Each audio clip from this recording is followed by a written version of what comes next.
वंदनीय राष्ट्र संत श्री टुकड़ोजी महाराज के पुण्यतिथि महोत्सव के अवसर पर सुनते हैं कमलेश पटेल जी, जिनको प्रेम से दाजी कहा जाता है, का एक विशेष संदेश।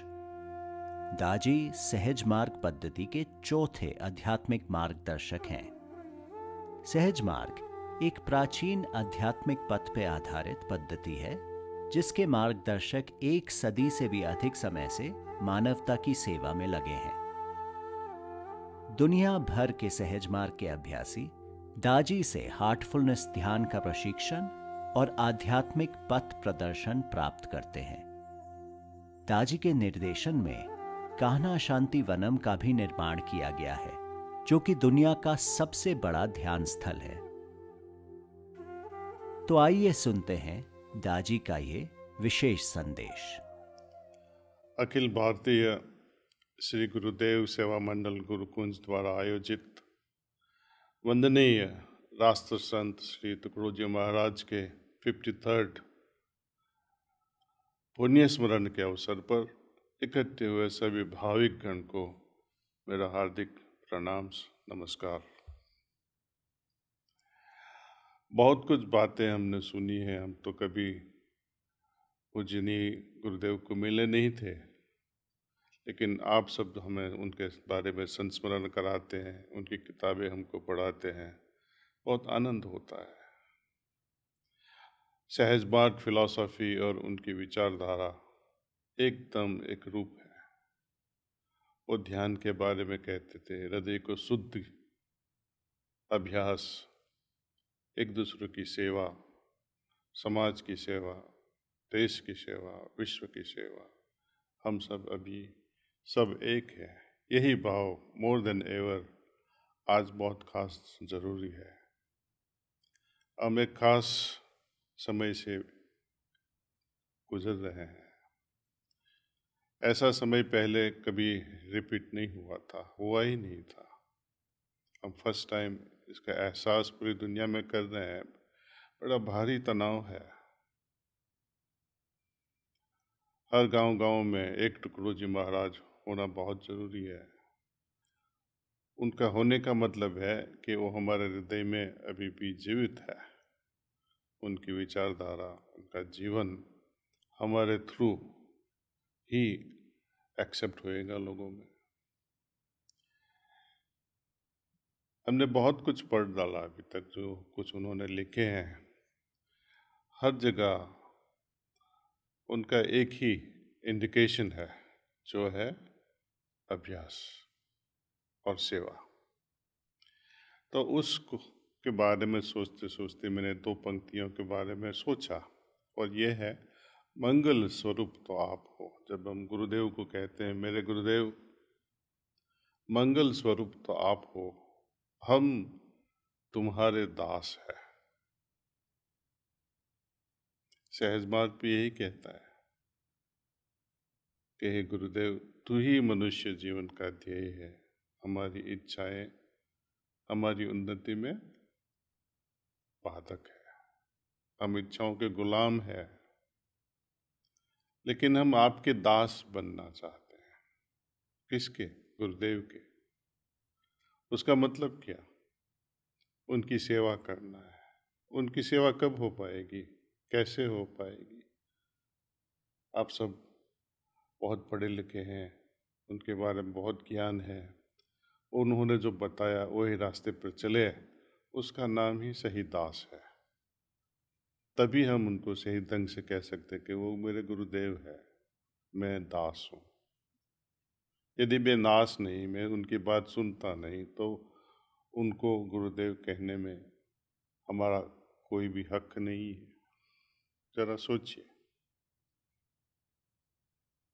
जब किसी को हम गुरु मानते हैं तो उनके बाद उनका जीवन, सब चीज का अनुकरण अपनी जिंदगी में होना चाहिए, नहीं तो उनको गुरु कहने को बंद कर दो। कहते हैं तुम्हारी कृपा मंगल करे, मीन्स उनकी कृपा जब हम पे बरसेगी, वही मंगल करेगी। ऐसा रहे अभ्यास, हम ऐसा अभ्यास करें कि अपना हृदय में खालीपन हो जाए और उस खालीपन में उनकी कृपा आ सके। यदि खालीपन नहीं होगा, इच्छाओं से भरपूर होगा, वासनाओं से भरपूर होगा, तो कृपा नहीं आ पाएगी। यदि कृपा नहीं आ पाएगी तो मंगलमय समय कभी नहीं आ पाएगा। यही चाहते हैं मंगलकरण, नित ख्याल हमको दीजिए। हे सदरो, हम बालकों पर नैन बरसा कीजिए।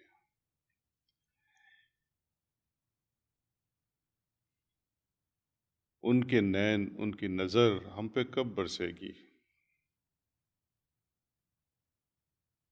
हम जब घमंडी होके बैठे रहेंगे तब बरसेगी? कभी नहीं। तभी बरसेगी जब हम नम्र भाव से, प्रेम भाव से, दास भाव से बैठे अपना जीवन व्यतीत करें। तभी ही उनकी नजर अपने पे आ सके। उनके वहां तो कुछ कमी नहीं है। जो भी कमी है सब हम में है। तो जब हम कहते हैं हम पे आपकी नजर बरसा करो, वो मुझे ठीक नहीं लगता है। फिर भी कहने के लिए तो ठीक रहता है कि हाँ नजर बरसा करो, लेकिन वो ऑटोमेटिक अपने पे उनकी नजर आएगी ही जब हम दास भाव से अपना जीवन व्यतीत करें, उनकी सेवा करें, एक दूसरे की सेवा करें, वैसे कि जैसे हम सब एक हैं। वो गुण नीति के रत्नदीप के बारे में बताते हैं कि शांति सरीखा तप नहीं। शांति सरीखा तप नहीं। मन को शांत रखें। तूफान हो जाए अगल बगल में, हिमालय भी समंदर में गिर जाए, फिर भी समंदर हिलेगा नहीं। ऐसा हमारा हृदय होना है, शांत। लेकिन हम छोटे छोटे दुख आते हैं, परेशान हो जाते हैं, अपनी तरंगे डिस्टर्ब हो जाती है, मन की तरंगे झूम उठती है। आज का हृदय बहुत तृष्णा से भरपूर है, असंतोष से भरपूर है। इसलिए गुरुदेव कहते हैं कि संतोष सम नहीं सुख कही। ऋषि अष्टवक्र भी कहते हैं राजा जनक को कि संतोष डेवलप कर तेरे हृदय में, यदि तुम ये चाहते हो मोक्ष। जिसके हृदय में संतोष नहीं, वो कभी भी मोक्ष के हकदार नहीं बन सके। तृष्णा सरीखा रोग नहीं कहते हैं। तृष्णा सरीखा रोग नहीं, मीनिंग इच्छाओं से भरपूर जो हृदय है, एक इच्छा खत्म हुई, उससे भी बड़ी दूसरी आ जाती है। तो ऐसे हृदय को संतुष्ट कैसे करें? उसका कोई अंत ही नहीं है। बहुत जन्म बीत जाते हैं और बीतते रहेंगे, फिर भी कोई भी तृष्णा खत्म नहीं होगी। न प्रेम के सम योग ही। योग अलग अलग ढंग से लोग कहते हैं, लेकिन गुरुदेव की डेफिनेशन बहुत उम्दा है, बहुत डीप है। वो कहते हैं वही योग है जहां प्रेम है। और रिनंसिएशन को या संन्यास को या घर को छोड़ के भाग जाने को वो योग नहीं कहते हैं। वो भागदौड़ है। भाग जाते हैं लोग अपनी जिम्मेदारियों से। जो अपनी जिम्मेदारियों से भाग जाता है उस पे विश्वास कैसे करे? ईश्वर कैसे कर सकता है? आदमी नहीं कर सकता है, माँ बाप नहीं कर सकते हैं, ईश्वर कैसे करेगा? प्रेम। गुरुदेव ने एक बड़ी डेफिनेशन दी है योग की। आज के दुनिया में योग की बड़ी चर्चा हो रही है, लेकिन प्रेम के बढ़िया कोई योगी नहीं है,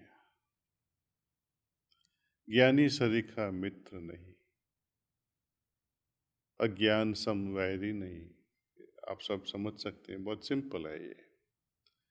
नहीं क्रोध सम शत्रु होई, और भक्ति सम्मुक्ति नहीं। ज्ञानियों को मित्र बनाओ, अज्ञानियों को नहीं। अज्ञानी कौन है? जो हमको उम्दा रास्तों से या ईश्वरीय रास्ते से हटाता रहता है, भटकाता रहता है। हम मंदिर जाना चाहते हैं, वो बोलता है चलो पिक्चर देख के आवे। ऐसे दोस्त नहीं होते हैं, वो अपना वैरी है। कुछ पढ़ना चाहते हैं और दूसरा बोलता है चलो सिगरेट पी के आते हैं, दारू पी के आते हैं। तो ऐसे दोस्त वैरी है, दुश्मन है। क्रोध वो भी बहुत खतरनाक चीज है, एक चिंगारी जैसा है वो। चिंगारी तो जलती है, दूसरों को भी जलाती है, खुद भी जल जाती है। क्रोध हम पे भी जब आता है, क्रोधित हो जाते हैं, तो खुद को भी डिस्टर्ब करते हैं, दूसरों को भी डिस्टर्ब हो। और भक्ति, भक्ति सबसे उम्दा है। भक्ति ही सब मुक्ति, भक्ति बिना मुक्ति कभी नहीं। सो टुकड़ो जी महाराज ने ये जो उम्दा बातें लिखी है, इसको समझना है, दिल से समझना है, और हम उनको एक संकल्प करना है कि ये सब अपने जीवन में उतारेंगे, तभी ही हम कह सकेंगे कि हम गुरुदेव के असली शिष्य हैं। नमस्कार, एंड सबको मेरा धन्यवाद for inviting me and being part of this celebration. Namaste.